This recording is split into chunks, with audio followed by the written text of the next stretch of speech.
విష్ణు చిత్తీయం అనని మరొక పేరుందనని ఇట్లా చాలా అంశాలు చెప్తున్నారు. కానీ ఆ వినుకొండ వల్లభరాయుడు రాశాడా, శ్రీనాథ మహాకవి రాశాడా అనే అంశంపై వాగ్వాదం ఉంది. అందరూ ఆముక్తమాల్యద అవతారికలో చెప్పినటువంటి మాటే బాగా ప్రచారంలోకి వచ్చింది. అతండు అశేష నృపసేవం తత్తద్భాషలు ఎరుంగవే అనుట ఇతోతిక సమస్త సామంత సమాజ సమాకర్షణంబును. దానికి దీటుగా వర్ణనలు ఎక్కడైనా ఉన్నాయా అంటే ఒక్క ఆముక్తమాల్యదలోనే ఉన్నాయి. హరి యొక్క వృత్తాంతాలు మీకు కొన్ని తెలిసినవి మీరు పాడతారు. వేణునాదంతో సమస్త భువనాలను పులకింపజేసినటువంటి కృష్ణ. శ్రీమాత్రే నమః, శ్రీ గురుభ్యో నమః. మీ మధురిమ మళ్ళీ మీ ముందుకి తెలుగు వన్ ఛానల్ ద్వారా ఒక చక్కటి అంశంతో ఈసారి మన అగ్రగణ్యులు, అవధానంలో అగ్రగణ్యులు డాక్టర్ మేడసాని మోహన్ గారితో చక్కటి ఒక సంభాషణతో మీ ముందు. నమస్కారం. ఓం నమో వెంకటేశాయ. నమస్కారం అమ్మా. దేశ భాషలయందు తెలుగు లెస్స అని ప్రతి ఒక్కడి తెలుగువాడి గుండెల్లో నాటుకుపోయిన ఒక మాట.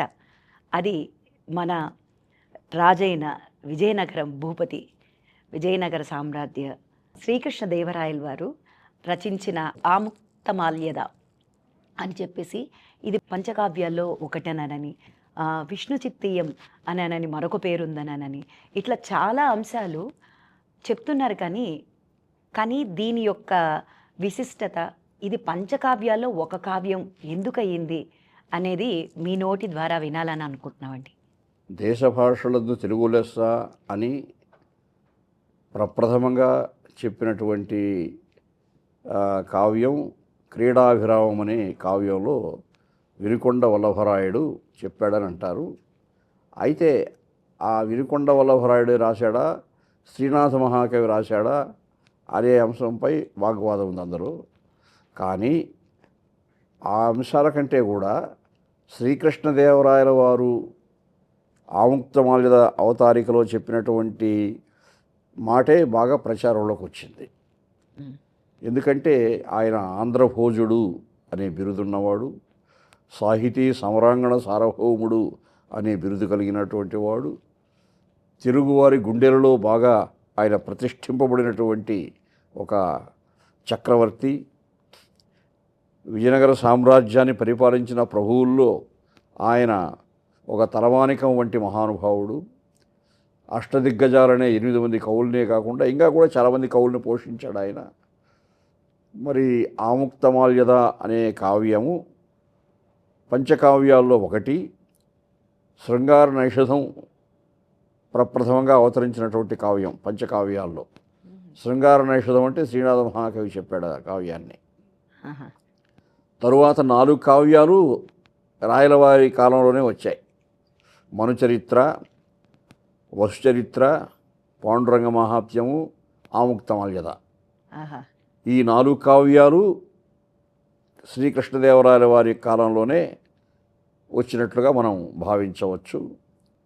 పంచకావ్యములు అంటే సంస్కృతంలో కూడా పంచకావ్యాలు ఉన్నాయి. అదే సంప్రదాయం ఇక్కడ వచ్చింది. సాంగోపాంగంగా, సప్రశ్రయంగా, సంప్రదాయబద్ధంగా భాష, సాహిత్య శిల్పము, అష్టాదశ వర్ణనలు ఇత్యాది కావ్య లక్షణాలన్నీ కూడా పుణికి పుచ్చుకున్నటువంటి ఒక గొప్ప అక్షర సిద్ధాంతం పంచకావ్యం ఉన్నది. కాబట్టి ఈ లక్షణాలన్నీ ఉన్న కావ్యాలు మనకు తెలుగులో చాలా ఉన్నాయి.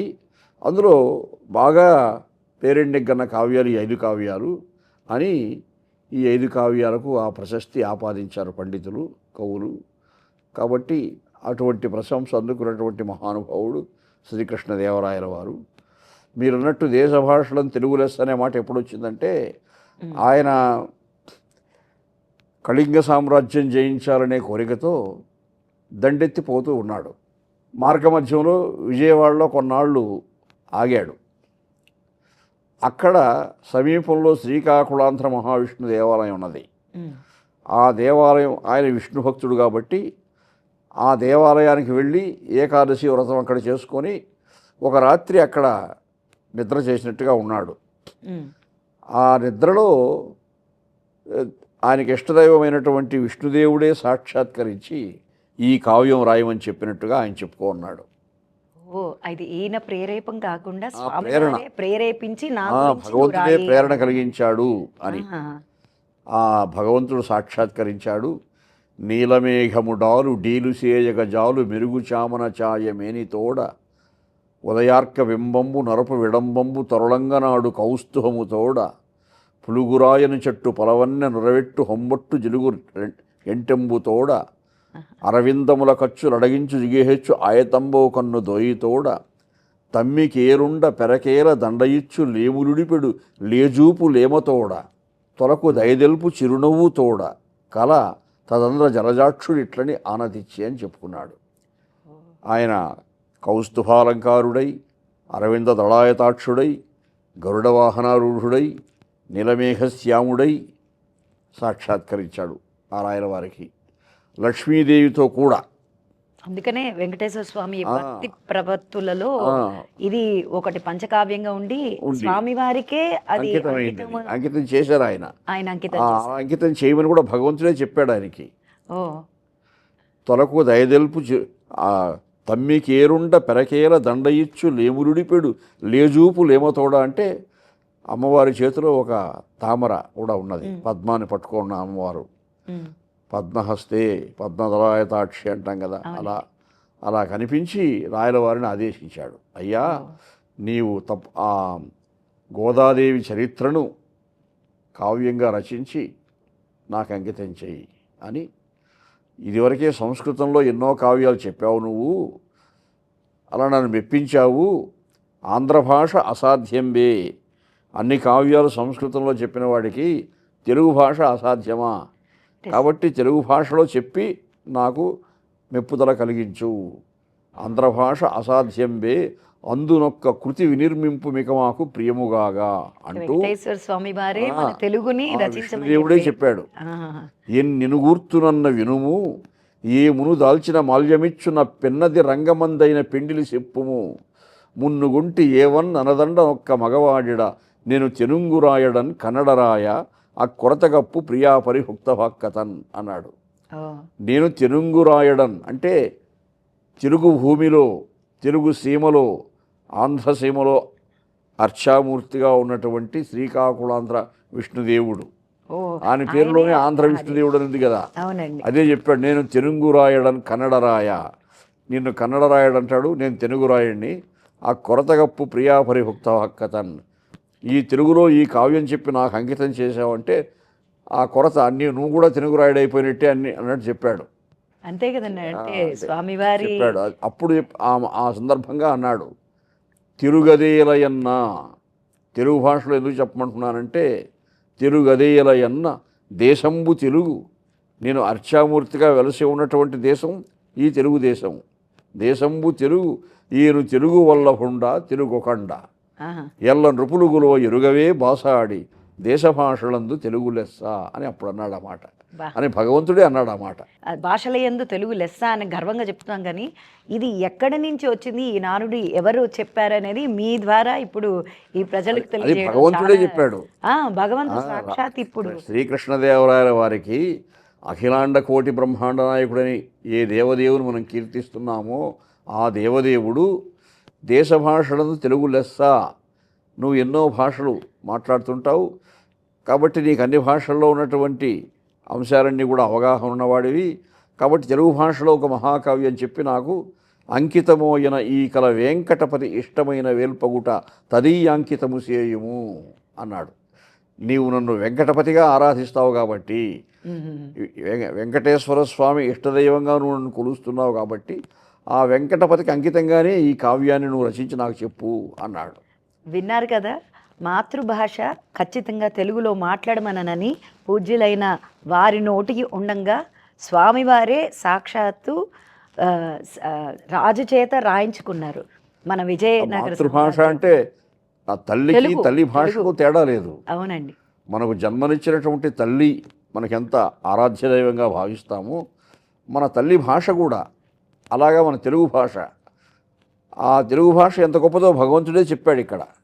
అందులో శ్రీకృష్ణదేవరాయల వారు స్వప్నంలో భగవంతుడు ఈ విధంగా ఆదేశించాడు కాబట్టి ఆయన ఉదయం లేచిన వెంటనే వివిధ వేదాగమ విధులకు విద్వజ్జనంబుల కానిపించుకొని నమస్కరించి ఆ స్వప్నంబు వినిపించిన ఆయన ఉదయమే అన్ని కాలకృత్యాలు తీర్చుకొని వేద పండితులను రప్పించి స్వప్నఫలం చెప్పమని అడిగాడు ఆయన. నాకు ఇలా స్వప్నం వచ్చింది అంటే అప్పుడు ఆ స్వప్నఫలం చెప్పారు వాళ్ళు. దేవదేవుండు విజయంబు చేసిన ఆ శుభస్వప్నంబు అనేక శోభన పరంపరలను తెలుపుచున్నది. ఎట్లనినా ప్రథమము ఆ పద్మేక్షణ స్వప్న సాక్షాత్కారంబు ఇదోదిక భక్తియు అతండు ప్రబంధ నిబంధనంబు గావింపు అనుట ఇతోదిక ఆగాధ సారస్వతోద్బోధనంబును అతని దేవీ సమాగమంబు ఇదోదిక ఆఖండ భాండాగార సమృద్ధియు అతండు అశేష నృపసేవం తత్తద్భాషలెరుంగవే అనుట ఇతోదిక సమస్త సామంత సమాజ సమాకర్షణంబును ఈ కృతి చెప్ప ఉత్తరోత్తరాభివృద్ధి అగుట అని వరుసగా చెప్పారు. అంటే స్వప్నంలో సాక్షాత్కరించినటువంటి దృశ్యాలకు ఒక్కొక్క దృశ్యానికి ఒక ప్రప్రథమంగా భగవంతుడు మీకు సాక్షాత్కరించారంటే మీరెంత భాగవతోత్తములో తెలుస్తూ ఉంది, మీరెంత భక్తి ప్రపత్తులు కలిగిన వారో తెలుస్తూ ఉంది. రాజు అంటే ఏమిటి? దేశాన్ని పరిపాలించేవాడు. దేశం అంటే మట్టి కాదు, దేశం అంటే మనుషులు అన్నారు. దేశం అంటే ప్రజల్ని ప్రజారంజకంగా పరిపాలించాలి.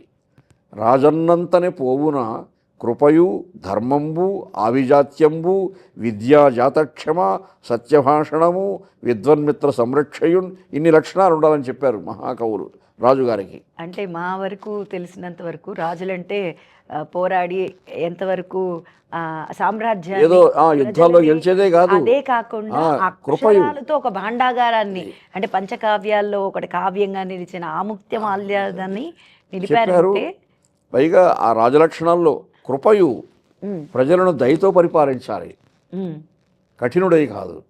ధర్మంబు ధార్మికమైనటువంటి గుణాలు కలిగి పరిపాలించాలి, ఎక్కడ అధర్మం చేయకూడదు ప్రజలు కానీ తాను కానీ. విద్యా జాతక్షమ బాగా చదువుకున్నవాడై ఉండాలి. అంటే దేశానికి సేవ చేసేవాడు ఎవరైనా, ప్రజలకు సేవ చేసేవాడు ఎవరైనా, ఆ రోజుల్లో రాజులు, ఇప్పుడు ప్రజాప్రతినిధులు కాబట్టి వీళ్ళకి లక్షణాలనే ఉండాలి. ఇప్పుడు ఉండేవాళ్ళకి ఉన్నాయా లేవా అనే విషయం పక్కన పెట్టచ్చు, కానీ విద్యా జాతక్షమ బాగా చదువుకున్న వాళ్ళై ఉండాలి.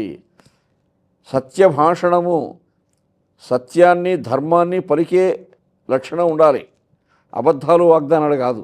ఇవన్నీ రాయలవారిలో ఉన్నాయి, అదే చెప్పారు వేద పండితులు. ఇవన్నీ మీకు ఉన్నాయి కాబట్టి మీకు ఆ భగవంతుడు కనిపించాడు, స్వామివారే ఎంచుకుని రాయమన్నారు, కనిపించాడు. అతండు ప్రబంధ నిబంధనంబు గావింపు అనుట వారే స్వయంగా ఆ భగవంతుడే మీకు మహాకావ్యం రాయమని చెప్పాడు కాబట్టి సరస్వతీ కటాక్షం కూడా మీకు కలిగింది. సహజంగా సృష్టిలో ఒకే వ్యక్తికి లక్ష్మీ కటాక్షం సరస్వతీ కటాక్షం కలగడం అరుదు, చాలా అరుదు. కానీ మీకు లక్ష్మీ కటాక్షించింది, సరస్వతీ కటాక్షించింది. అంటే ఆముక్త మాల్యదలు అంత బలీనమైనవి ఈ రోజుకి మనం మాట్లాడుతున్నామంటే అది ఎట్లా విభజించారండి? అంటే కథలుగా ఉన్నాయి అని అన్నారు. విష్ణు చిత్తీయము అంటే విష్ణు చిత్తుడు పెరియాళ్వారు, 12 ఆళ్వారులో ప్రముఖుడు ఆయన. ఆయన పెంపుడు తండ్రి ఈ గోదాదేవికి, గోదాదేవిని పెంచిన తండ్రి. ఆమె అయోనిజై అవతరించారు అమ్మవారు, ఆండాళ్ళు అంటారు. ఆమె గొప్ప భక్తురాలై ఉండి అక్కడ స్వప్నంలో ఏం చెప్పాడు? నాకు పుష్పమాల కైంకర్యం చేసినటువంటి భక్తురాలు అంటే తాను ధరించి మళ్ళీ ఆ పుష్పమాల నాకు అలంకరింపజేసినటువంటి భక్తురాలు అంటే మాల వేసుకుని ఆ మాల స్వామివారికి కాకుండా వేసుకుని భగవంతుడికి ఇవ్వడం అన్నమాట. ఇవ్వడం అది ఆ చనువు ఎవరికి ఉంటుంది? ఆ భూదేవి కాబట్టి.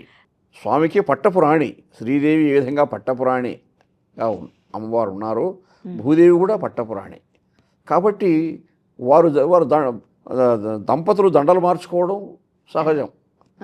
కాబట్టి ఆ తల్లి ధరించినటువంటి పుష్పమాలను భగవంతునికి ఇచ్చిందనమాట. అది చెప్పారు వేద పండితులు.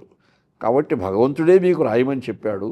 అందులో అతని దేవీ సమాగమంబు లక్ష్మీ అమ్మవారితో కూడా కలిపి మీకు కనిపించాడు కాబట్టి ఇదోదిక అఖండ భాండాగార సమృద్ధియు, మీ భాండాగారము, మీ కోశాగారము, మీ సంపద ఇంకా అభివృద్ధి అవుతుంది. ఇప్పుడు చరిత్రలో కూడా చెప్పారు కదా, విజయనగర సామ్రాజ్యంలో ఎంత ప్రజలు వీధుల్లో రత్నాలు రాసులు కోసం రత్నాలు అమ్మేవాళ్ళు కోసి అని, అమ్మేవారు అంత సంపన్నులై ఆనాడు జీవించారు సమాజంలో అని. కాబట్టి అది ఆ సంపన్నమైన లక్షణం అన్నది ఆయన స్వప్నంలోనే గోచరించింది అమ్మవారు అని. ఈ లక్షణాలని చెప్పి మీరు తప్పకుండా కావ్యం రచించాలి అని చెప్పారు. అప్పుడు నేను అనుకోవడం అక్కడే శ్రీకారం చుట్టుంటాడు ఆయన.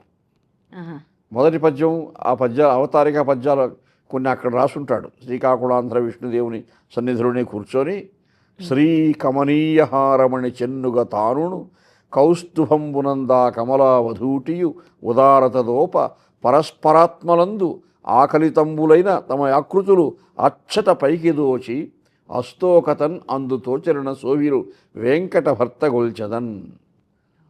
లక్ష్మీ అమ్మవారు అంటే అలమేలు మంగ శ్రీనివాసులు అలా విహరిస్తూ ఎక్కడో ఒకచోట ఆ ప్రణయమూర్తులు ఎదురుగా కూర్చొని కబుర్లు చెప్పుకుంటూ ఉన్నారు. అప్పుడు స్వామివారి కౌస్తుభ మణి వక్షస్థలంలో అది ఆ కౌస్తుభ మణిలో అమ్మవారి యొక్క రూపం ప్రతిబింబిస్తూ ఉంది. అలాగే అమ్మవారు ధరించినటువంటి రత్నమాల అందులో స్వామి రూపం ప్రతిఫలిస్తూ ఉంది. ఆ ప్రతిబింబాలు ఎలా ఉన్నాయంటే ఒకరి హృదయాలలో మరొకరు ఎప్పుడూ ఉన్నారు. అటువంటి పరస్పర మధుర ప్రణయమూర్తులు లక్ష్మీనారాయణులు అని మొదటి పద్యంలో తాత్పర్యం. అట్లా ఆ పద్యం అక్కడే రాసుంటాడు ఆయన. ఇంకా తరువాత ఆయన గరుత్మంతుని స్తుతించాడు, ఆదిశేషుని స్తుతించాడు. ఇది సుదీర్ఘమైనటువంటి స్తోత్రం ఉంది. తర్వాత ఆ కావ్యాన్ని పరమాత్మకే వెంకటపతికే అంకితం చేశాడు కాబట్టి ఆ వెంకటపతికి అంకితంగా ఆశ్వాసాంత గద్యపద్యాలు చెప్పాడు. అవి కూడా అద్భుతమైనటువంటి స్తోత్రాలుగా నాటికి నేటికి ఉన్నాయి. కాబట్టి ఇది ప్రాథమికంగా ఆముక్తమాల్యద అవతరించడానికి, దేశ భాషలను తెలుగు లెస్స అనే అంశం రావడానికి ఇన్ని గొప్ప లక్షణాలు ఉన్నాయి కాబట్టే పంచకావ్యాల్లో ఒక కావ్యంగా పండితులు గుర్తించారు.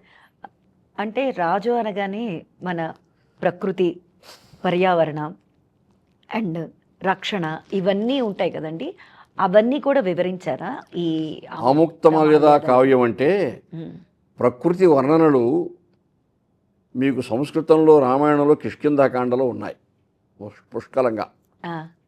ఆ తర్వాత తెలుగులో దానికి దీటుగా వర్ణనలు ఎక్కడైనా ఉన్నాయా అంటే ఒక్క ఆముక్తమాల్యదలోనే ఉన్నాయి.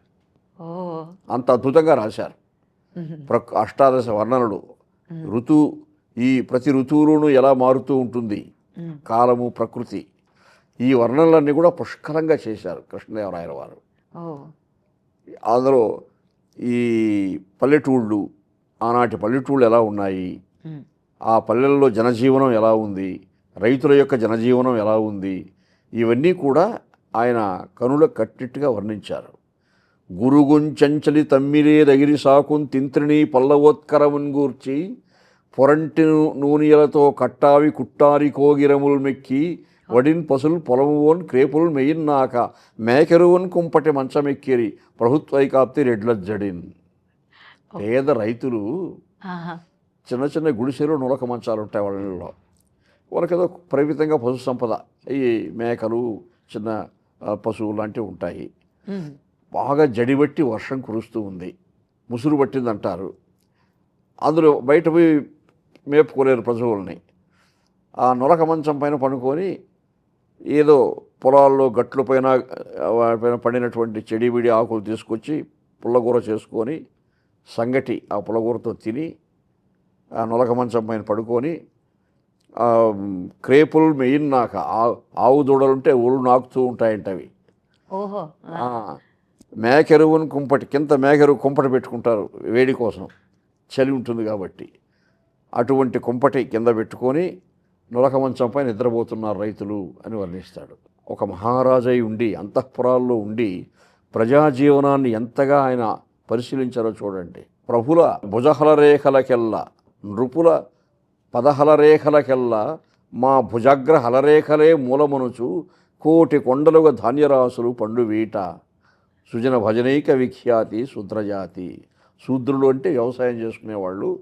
కోటి కొండలుగా ధాన్యరాశులు పండిస్తారట. పండించారు. నృపుల పదహలరేఖలకెల్లా మా భుజగ్ర హలరేఖలే మూలమనుచు. వాళ్ళు ఆ నాగలి భుజం పైన పెట్టుకొని పోవడం టీవీగా ఎలా ఉంటుందంటే, దేశాన్ని పరిపాలించే మహారాజులు గండపెండేరాలు వేసుకుంటారు పాదాలకి. అవునండి. అటువంటి గండపెండేరాలు వేసుకున్నంత వైభవంతో మహారాజులు ప్రకాశిస్తున్నారంటే మా యొక్క నాగళ్ళే కారణము. అంటే ఆ రోజుల్లోనే ఆయన అంటే వారికి రైతుల యొక్క జనజీవనాన్ని, ఆ, రైతుల యొక్క ప్రాధాన్యాన్ని, రైతుల యొక్క కృషిని అంతగా అభినందించారు కృష్ణదేవరాయలు ఆయన ప్రకృతి వర్ణనలో. ఇలా చాలా వర్ణనలు ఉన్నాయి. తలబక్షచ్చట గృచ్చి బాతువులు కేదారంపు కుల్యంతర స్థలిని ద్రింపకజూచి ఆరెకులు ఉషస్నాత ప్రయాత ద్విజావలి పిండీకృత శాటికల్సవి తదావాసంబుజేరంగ రేవుల డిగ్గంచని వానిగాని నగు గోప్యౌఘములు అని వర్ణిస్తాడు. అంటే ఆ శ్రీవిల్లిపుత్తూరు అనే గ్రామంలో నిష్ఠాగరిష్ఠులైనటువంటి బ్రాహ్మణోత్తములు ఉన్నారు. ఆ, వాళ్ళు ఉదయమే ఏ పంట కాలువలకు పోయి స్నానాదులు చేసుకొని అక్కడే సూర్య నమస్కారాదులన్నీ చేసుకుంటూ ఉంటారు. ఈ పంటలకు కాపరులు, పొలమరులు, తలవరులు వీళ్ళంతా ఉంటారు అక్కడ. ఉమ్, వాళ్ళే బాతులు ఎక్కడ కారువుల దగ్గర తల రెక్కల లోపలికి ఆన్పి అలా నిద్రపోతూ ఉంటాయి కొన్ని ఉమ్, బాతులు తెల్లగా. అటువంటి నిద్రపోతున్నటువంటి బాతుల్ని చూసి ఈ వేద పండితులు బ్రాహ్మణోత్తములు వచ్చి ఇక్కడ స్నానాలు చేస్తున్నారు కదా, వాళ్ళు వాళ్ళ యొక్క వస్త్రాలు బాగా పిండి ఆరబెట్టి ఇక్కడే పెట్టి వెళ్ళిపోయారేమో, అవి తీసుకుని వాళ్ళకి ఇద్దామని పోతారంటే అప్పుడు లేచిపోతుంటాయి అవి. ఆహా, ఓ, అవి ఎవరి వస్త్రాలు వాళ్ళకి ఇచ్చేద్దాము మర్చిపోయారేమో అనేసి వీళ్ళు దగ్గరికి పోతే పట్టుకునే ప్రయత్నం చేస్తే అవి లేచి వెళ్ళిపోతూ ఉంటాయి. ఎంత చక్కటి వర్ణన అంటే చూడండి ఆ వాతావరణం. అంటే ఆ రోజుల్లో ఇతరుల యొక్క సొత్తు ఏదైనా కనిపిస్తే అది తిరిగి తీసుకుని వాళ్ళకి ఇవ్వాలి అనే ఒక ధార్మిక భావన. తర్వాత ప్రకృతిలో ఇంత వింతలున్నాయి ఈ దృశ్యాలు. ఇప్పుడు ఆ పక్షుల్ని బతకనేయడం లేదు. అలా ఆ వర్ణన తలబక్షచ్చట వృత్తి బాతువులు కేదారంపు గుళ్యంతర స్థలి నిద్రింపగజూచి అలా నిద్రపోతుంటే ఈ వస్త్రాలు అనుకున్నారు. ఉషస్నాత ప్రయాత ద్విజావలి పిండీకృత శాటికల్ సవి. ఈ ఉదయమే ఇక్కడికి అనుష్ఠానాదులకు వచ్చినటువంటి ఆ మహానుభావులు ఇక్కడ పెట్టి వెళ్ళి అనుకొని అక్కడికి పోయి పట్టుకొని ప్రయత్నం చేస్తారు.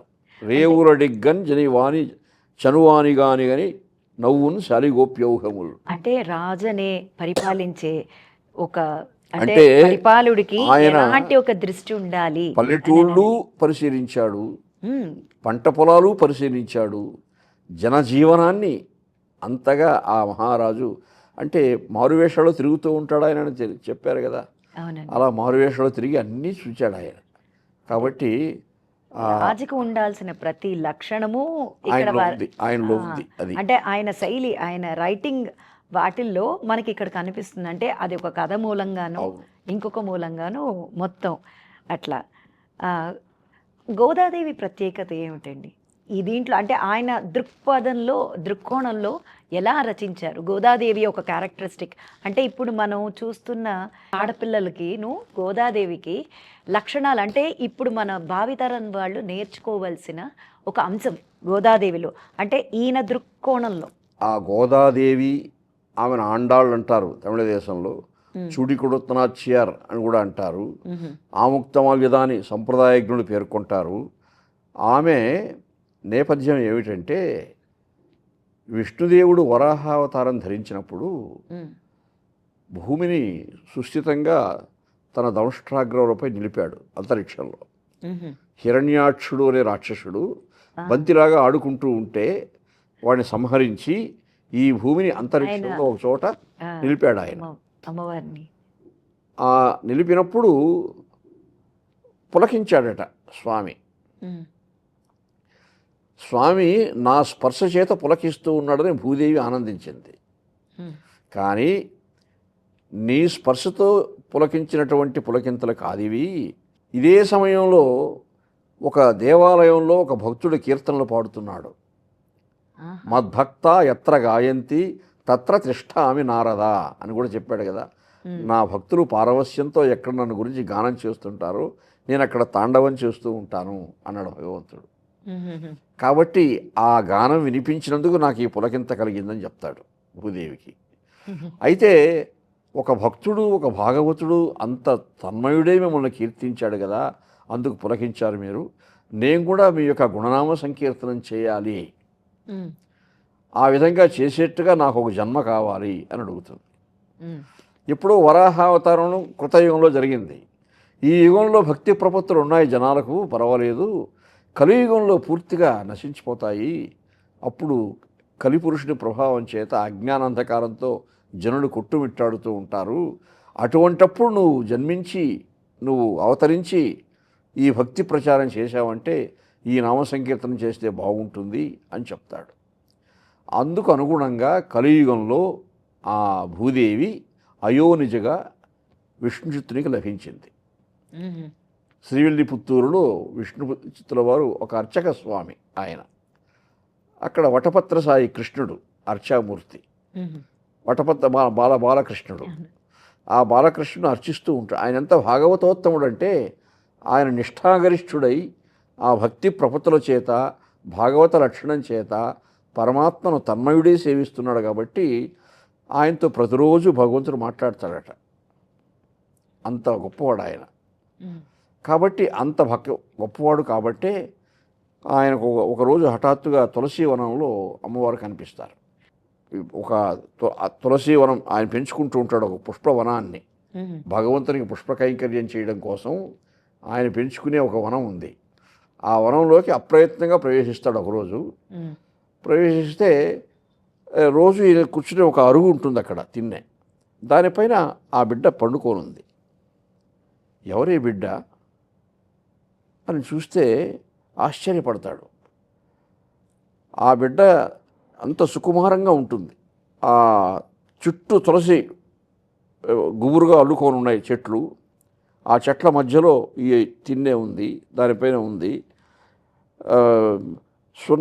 సున్నపుట్టు అరుగది, తెల్లని అరుగు. కానీ ఈ పచ్చని తులసి దళముల ప్రభావం చేత పచ్చల అరంగైపోన్ విరిదమ్మి బావికి చెంగట ఉల్లసిల్లు తులసీవన శివ శుభాంగి ఒక్క బాలన్ కురువింద గంధళదళ ప్రతిభాంగి శిరోరు కరోరుహాదరన్.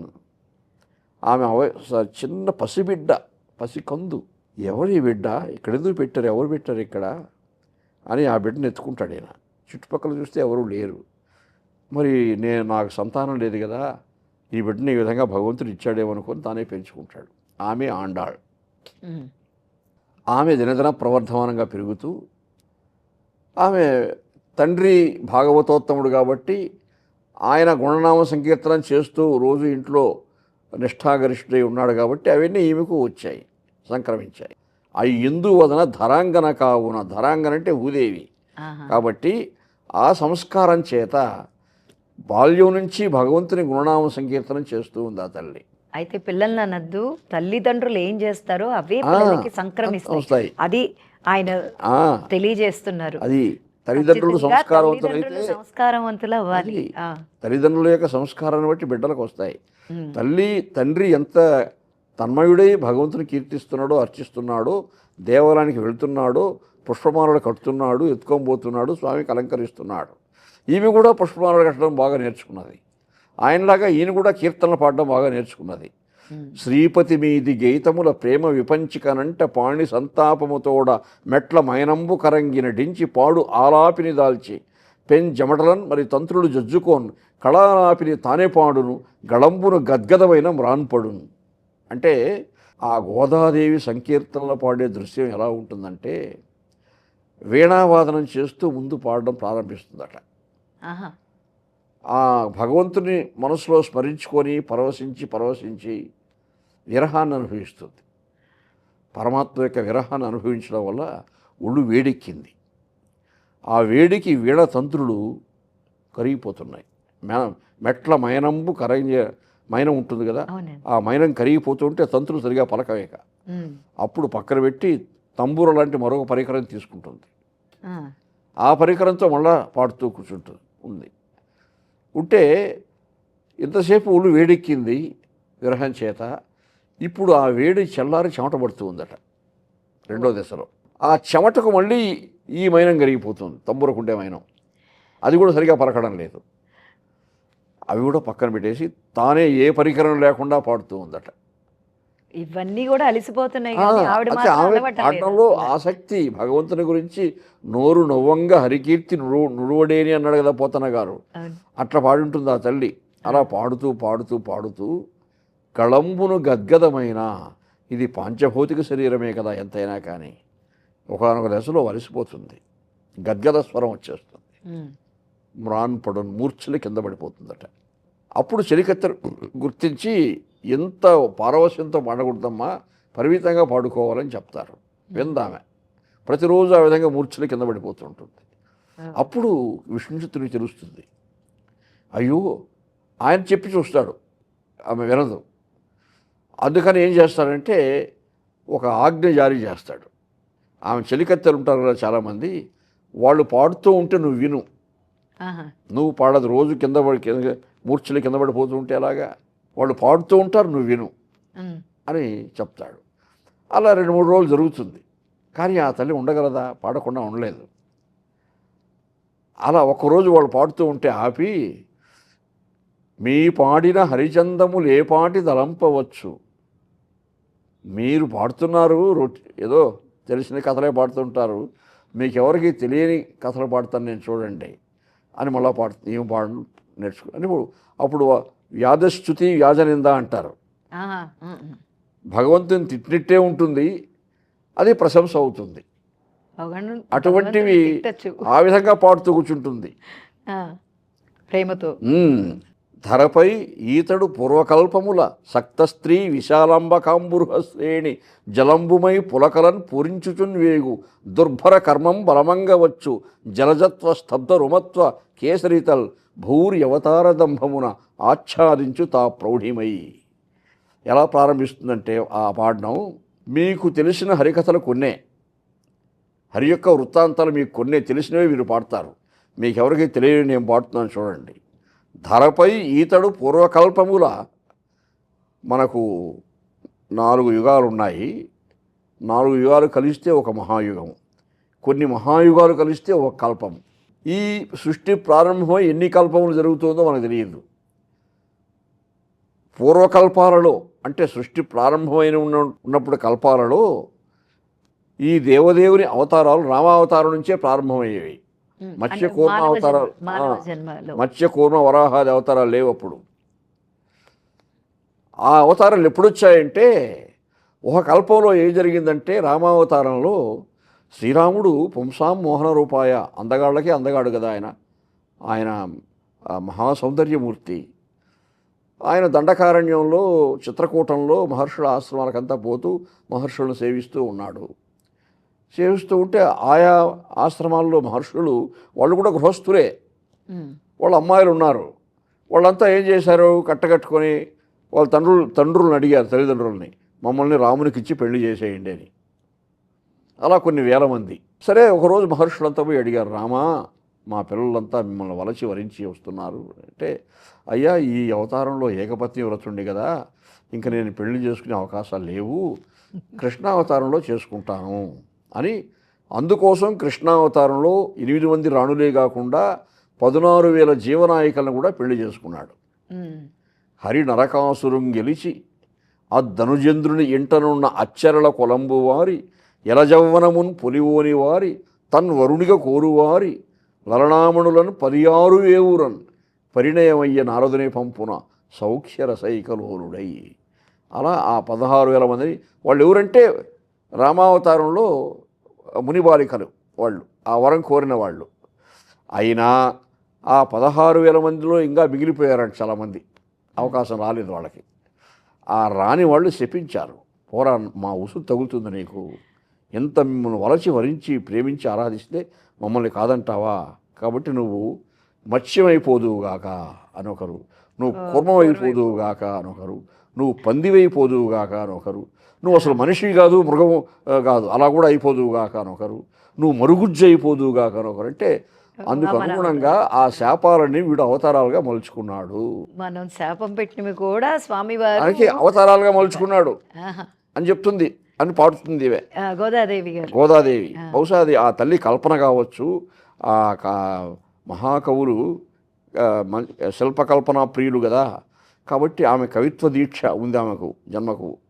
ఆమె భూదేవి అందులో, కాబట్టి ఆమె పట్టప్రాణి కాబట్టి ఆయన రహస్యాలని తెలిసిన వ్యక్తి కూడా కావచ్చు. అది నిజమై కూడా ఉండదు, చెప్పలేం మనం. అంటే ఇప్పుడు ఆడపిల్లలు అన్నీ తెలుసుకుని ఉండాలి అని చెప్తున్నారు. అంటే అమ్మాయిలు పరిజ్ఞానం అబ్బాయిల పట్ల అంత అవగాహన కలిగి ఆయన్నే, ఆమె భూదేవి కాబట్టి నేను ఎవరిని పెళ్లి చేసుకుని ఆయన్నే పెళ్లి చేసుకుంటానంటుంది.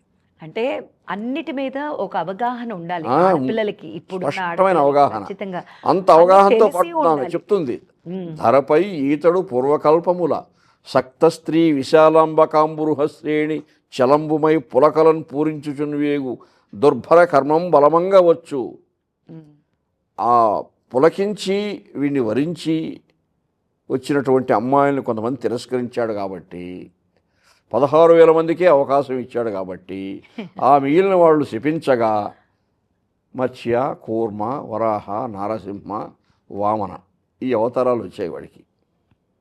ఇవన్నీ మనం సృష్టించినవి ఆయన వచ్చాయి అని చెప్తూ కీర్తిస్తూ పాడుతుంది. అలా పాడితే వాళ్ళు భయపడిపోతారు, ఏమిటిది భగవంతుని తిడుతూ ఉందా పొగుడుతూ ఉందా. నిందాస్తుతి లాగా. అప్పుడు విష్ణుతుల వరకు చెప్తారయ్యా మా వల్ల కాలేదు, ఇంకా ఈమెను మేము నియంత్రించలేము అనేసి. మరి తిరుపావై అని వస్తుంది కదండి, అంటే అప్పుడు ధనుర్మాసంలో- అప్పుడే చెప్పింది ఆమె తిరుప్పావై కూడా. ఓ తిరుపావై కూడా అప్పుడే అంటే చెప్పింది. మన తెలుగు కృష్ణుని కీర్తిస్తూ కాకుండా తెలుగు ధనుర్మాసం వచ్చినప్పుడు ఆ, ఇలా ఆమె సంకీర్తనలు పాడుతూ ఉండగా ఎప్పుడో ధనుర్మాసం వచ్చి ఉంటుంది ఒక సమయం. ఆ ధనుర్మాసంలో ఆ కీర్తనలు చెప్పింది ఆమె. తిరుపావై రూపంలో. తిరుప్పావై అంటే అది రూపంలో తమిళ్లో కదా పాడతారు. తమిళ్లో, అంటే అప్పుడు తెలుగు లేదు కదా, తమిళంలో ఆ. అప్పుడు తెలుగు లేదు. తెలుగు భాష ఆవిర్భవించి తరువాత ఇది శ్రీవల్లి పుత్తూరులో జరిగింది జరిగింది. కాబట్టి ఆ, తమిళంలో తమిళ అది ఆళ్వార్లు- తమిళ దేశం కదా, తమిళ దేశంలో ఆ. ఆళ్వార్లు వీళ్ళందరూ వచ్చారు కాబట్టి తిరుపావై, గోదాదేవి గోదాదేవి చెప్పింది. ఇట్లా ఆ, ఆహా.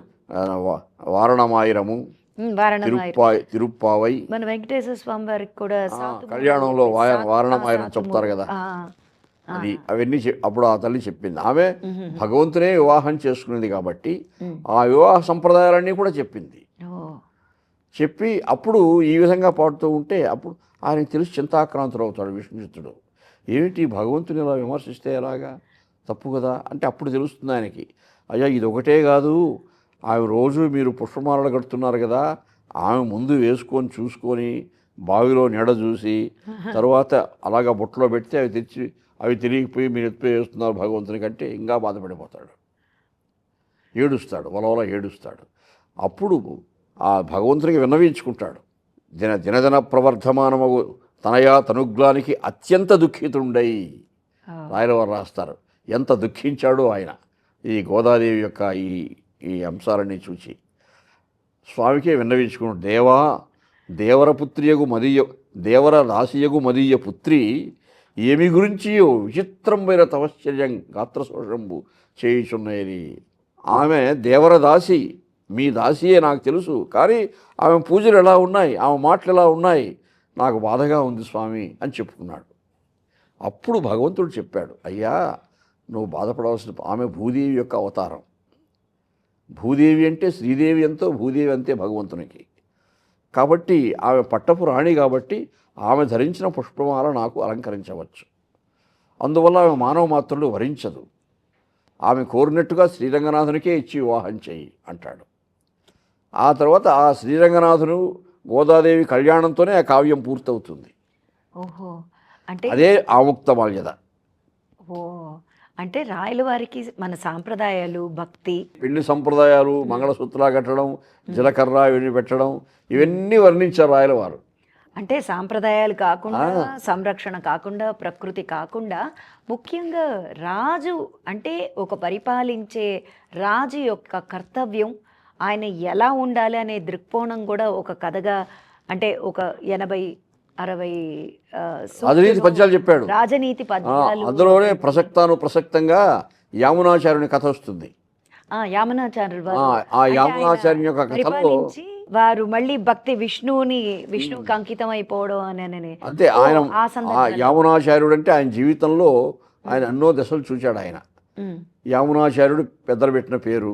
ఉమ్, ఆయన విద్యాభ్యాసం పూర్తయిన తర్వాత రాజుగారి ఆస్థానానికి వెళ్ళి విద్వజ్జన కోలాహలుని ఓడించి ఉమ్, రాజుగారు మెచ్చుకొని ఆయనకు సన్మానం చేస్తాడు. ఆ విధంగా రాజుగారి చెల్లెలిచ్చి వివాహం చేసి కొంత రాజ్యం ఇస్తాడు ఆయనకి. ఉమ్, అలా యామున చక్రవర్తి అవుతాడు ఆయన.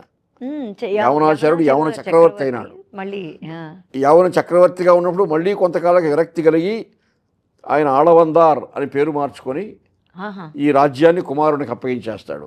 అప్పుడు కుమారుడు ఎలా పరిపాలన చేయాలో చెప్పడానికి రాజనీతి చెప్తాడు ఆయన. ఓ ఆ సందర్భంగా రాజు ఈయన రాజు చెప్తాడు. కాబట్టి ఆయన ఎలా అంటే పరిపాలించారో అవన్నీ- ప్రజారంజకంగా రాజు ఎలా పరిపాలన చేయాలి, ఎన్ని మెలకువలు కలిగి ఉండాలి. అయ్యో దీని మీదే ఒక పెద్ద మనం ఇంకొక ఇది చెయ్యొచ్చేమో తప్పకుండా నిజంగా. ఇంకొక అంటే రాజు అనేసరికి సందర్భంలో ఆ, కేవలం రాయలవారు ఆ రాజనీతిలో ప్రజారంజకంగా పరిపాలన చేయడంలో రాజు ఎంత జాగరూకుడై ఉండాలో చెప్పిన అంశాలు చాలా ఉన్నాయి. అవి ప్రత్యేకించి మళ్ళీ ఇంకొక సందర్భంలో మీరు అడిగితే నేను చెప్పడానికి సిద్ధంగా ఉంటానమ్మా. అయ్యో తప్పకుండా అండి. అంటే ఒక రాజు మన దేశాన్ని సంరక్షించడం అంటే మన సాంఘికంగా అన్ని విలువల చేత ప్రజల యొక్క రక్షణ ఇవి కాకుండా మన సాంప్రదాయాలు అది కాకుండా ఒక కావ్యం అంత రచన చెయ్యాలి అని అంటే విద్య మీద ఎంత పట్టు ఉండాలి నిజంగా. అందులో మహారాజుగా ఉండటం పరిపాలించడం అంటే ఇప్పుడు ప్రజాప్రతినిధులు పరిపాలించినా అది ఓ మహత్తర కర్తవ్యంగా చెప్పాడు ఆయన. ఆహా, క్లిష్టమైన కర్తవ్యం ప్రజాసేవ చేయడం అన్నది ఏదో సులభంగా ఏదో ఒకసారి ఎన్నుకున్న ఇంకా 5 ఏళ్ళు మన జోలికి ఎవడు రాడని అలా ఉండిపోవడం కాదు. చెప్పాడు, పగయు వగపును లేక ఏ పాటిగన్న అలరు సామాన్య సంసారి అగుట మేలు. అంటే అయ్యా ఈ రాచరికం కంటే కూడా ఉమ్, ప్రజలను పరిపాలించడంలో ఎంత కర్తవ్యం ఉన్నది, ఎంత జాగ్రత్తగా పరిపాలించాలి. అది ఎక్కడ తప్పినా కానీ ప్రజలకు ఇబ్బందులు కలుగుతాయి కదా. ఉమ్, తద్వారా ప్రజలకు రాజుగారికి అపకీర్తి వస్తుంది. ఉమ్, అందుకని రాజుగా జీవించడం కంటే కూడా ఒక సామాన్య సంసారిగా జీవించడమే మేలు అంటాడు ఆయన. పగయు సంసారికి- వగపును లేక ఏ పాటిగన్న అలరు సామాన్య సంసారి అగుట మేలు. ఈ రాచరికం ఎంత కష్టమైంది అని. అంటే రాజుల కర్తవ్యం ప్రజలను పరిపాలించడం ఒక ఎత్తు, వాళ్ళ కోసం సౌకర్యాలు కలిగించడం ఒక ఎత్తు, వాళ్ళని ఇబ్బంది పెట్టకూడదు. మరి శత్రురాజులు దండెత్తు వస్తారు, సామంతరాజుల్ని మళ్ళీ సామంతరాజులందరినీ కూడా చేరదీసి చూసుకోవాలి. ఉమ్. ఎన్నో బాధ్యతలు ఉంటాయి, గురుతర బాధ్యతలు. అయ్యో తప్పకుండా ఈ రాజనీతి గురించే మళ్ళీ మరొకసారి మీతో కూర్చుని తప్పకుండా ఈ అంశాల మీద చెప్పుకునే అవకాశం కూడా మీరు మాకు కలిగించాలి. అట్లానే ఆముక్తమాల్యద అనే ఒక కావ్యం, చక్కటి కావ్యం, పంచకావ్యాల్లో ఒకటి మీరు వర్ణించిన విధానం, అమ్మవారి ఆయన కీర్తించిన విధానం, అవన్నీ నిజంగా ఈరోజు మన తెలుగు ఆడపిల్లలందరికీ అదొక పాఠంలాగా చెప్పి అది ఒక కథలాగా తీసుకుని వచ్చి ఒక జీవన శైలి ఎలా ఉండాలి, దాంట్లో ఎన్నెన్ని అంశాలు తెలియాలి, ఒక కీర్తన చేసిన ఒక నృత్యం చేసిన స్వామివారికి అంకితమయ్యి ఆ అంకిత భావంతో తన్ను తను తెలుసుకుంటూ తనను తను మురిపించుకుంటూ స్వామివారికి ఆ సేవ చేస్తూ అది ఒక ఘట్టంగా అదొక కావ్యంగా మలిచినందుకు ఇప్పుడు ఈ తరం వారు దాని నుంచి నేర్చుకుంటే చాలా సంతోషం అండి. నిజంగానే ఇప్పుడున్న ఆడపిల్లలు నేర్చుకోవాల్సిన అంశాలు ఎన్నో అందులో ఉన్నాయి. ఎన్నో ఉన్నాయి. ఎందుకంటే ఆ వయసుకు వచ్చినటువంటి బిడ్డ ఎలా ఎటువంటి ఆచారం పాటించాలి, ఎటువంటి దుస్తులు ధరించాలి, ఇవన్నీ కూడా ఆ నవల అలంతి పసుపాడి దుకూలము దాల్చి అని వర్ణిస్తాడు. ఆ వస్త్రధారణ, ఆ ఆభరణాలు ధరించడం ఎలా ఉండాలి, వధువైన అలంకారాలు ఎలా ఉండాలి, వరుని అలంకారాలు ఎలా ఉండాలి, ఇవన్నీ కూడా ఆ మర్యాదలు. వరుడే వధువుని అడగాలి ఇంటికి వచ్చి, తరువాత వధువు వరుని దగ్గరికి పోతుంది. ఇవన్నీ కూడా అంటే విష్ణుచిత్తుని తరపున విశ్వక్సేనుడు, గౌరీ వీళ్ళంతా పోయి అడుగుతారు విష్ణుచిత్తుని స్వామి తరపున వెళ్ళి, మీ అమ్మాయిని భగవంతునికి ఇచ్చి వివాహం చేయవయ్యా అని. అందుకు అంగీకరిస్తాడు ఆయన. కాబట్టి ఈ సంప్రదాయాలన్నీ కూడా మన తెలుగువారి సంప్రదాయాలే. అది కాకుండా ఆడపిల్లలు నేర్చుకోవాల్సిన ఒక అంశం కదండి. వరుడి తల్లిదండ్రులైనా నేర్చుకోవాల్సిన అంశాలు చాలా ఉన్నాయి, వధువు తల్లిదండ్రులైనా నేర్చుకోవాల్సిన అంశాలు చాలా ఉన్నాయి. కావ్యాలంటే ఏదో చదివి ఊరుకునేది కాదు. మన దైనందిన జీవితంలో ప్రతి ఒక్కళ్ళు నేర్చుకుని ఆచరణలో పెట్టాల్సిన విషయాలు ఎన్నో మరెన్నో మీ నుంచి తెలుసుకుంటున్నప్పుడు, అంటే భాష అనేది అంత తొందరగా అందరికీ వచ్చేది కాదు. కానీ మీరు చెప్తున్నప్పుడు ఒక్కొక్క కథ, ఒక్కొక్క అంశాన్ని, అంటే అమ్మవారు కీర్తించిందంటే అమ్మవారికి మిగతా వాటి మీద ఎంత పట్టు ఉంటుంది గోదాదేవికి. ఊరికేనే ఏదో దేవుణ్ణి ఆమె కూడా కీర్తించిందా అనేది కాదు సకల కదా. శాస్త్రాలు వేదాలు చదువుకున్న వ్యక్తి. అది ఆ, ఒకప్పుడు మన సమాజంలో స్త్రీలు చదువుకోకపోయినా పర్వాలేదనే ఉండేది, కానీ ఆమె కావ్యాలు చెప్పింది. ఆ, ఆమె ఆమె ఎంతో బాగా గొప్పగా చదువుకున్నది. వేదాంగాలు చదువుకొని, శాస్త్రాలు చదువుకొని ఆ సారాంశాన్ని తిరుప్పావైగా చెప్పింది. కానీ అప్పుడు కూడా నా ఇష్టం, నా ఇష్టమే, నేను ఎట్లా ఉంటానో అట్లా అని అనలేదు. లేదు, పెద్దవాళ్ళకి తగ్గట్టుగానే అదే అదే అది నేర్చుకోవాల్సిన ఒక ఆ అంశాలన్నీ మనం ఎన్నో నేర్చుకోవాలి అక్కడి నుంచి. తెలుగులో రాయించుకుని స్వామివారు రాయలవారి చేత తెలుగులో రాయించుకుని ఆయనకే అంకితమయ్యేటట్టు చెప్పే ఏమన్నా శ్లోకాలు ఉన్నాయండి ఆయనకి అంకితమైన శ్లోకం అంటే సంస్కృతంలో శ్లోకం అంటారు, తెలుగులో పద్యం అంటారు. పద్యాలు అంకితంగా అద్భుతంగా చెప్పారు కృష్ణదేవరాయల వారు. ప్రతి 7 ఆశ్వాసముల కావ్యము, 7 కొండల స్వామికి అంకితము.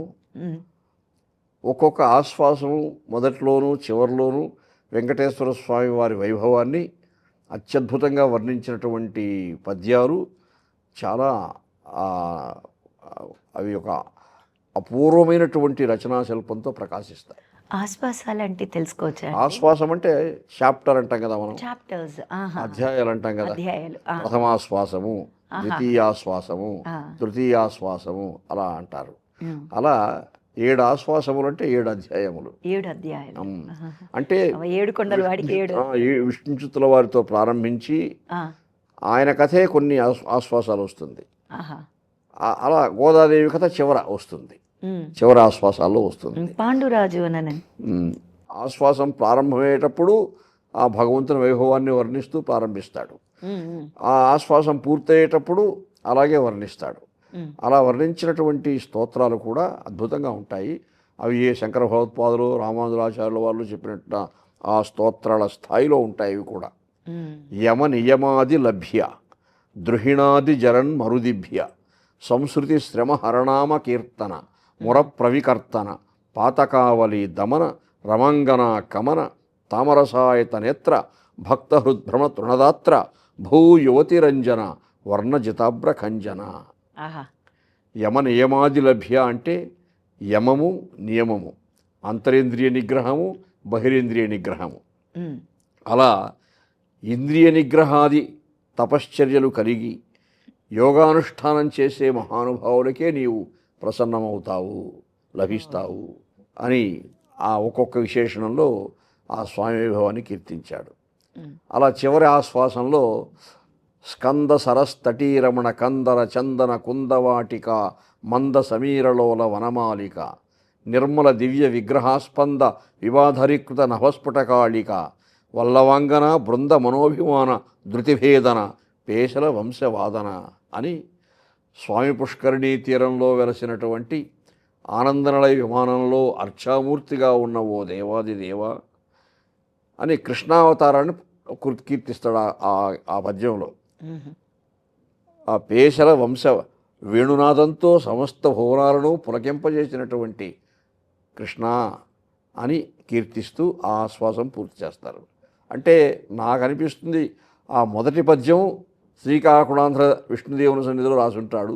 ఈ చివరి ఆశ్వాసాంత పద్యాలన్నీ తిరుమలలో కూర్చొని రాసుంటారు ఆయనే రాయించుకున్నప్పుడు ఖచ్చితంగా అలానే అంత అనుజ్ఞంగా ఉన్నాయి ఆ పద్యాలు.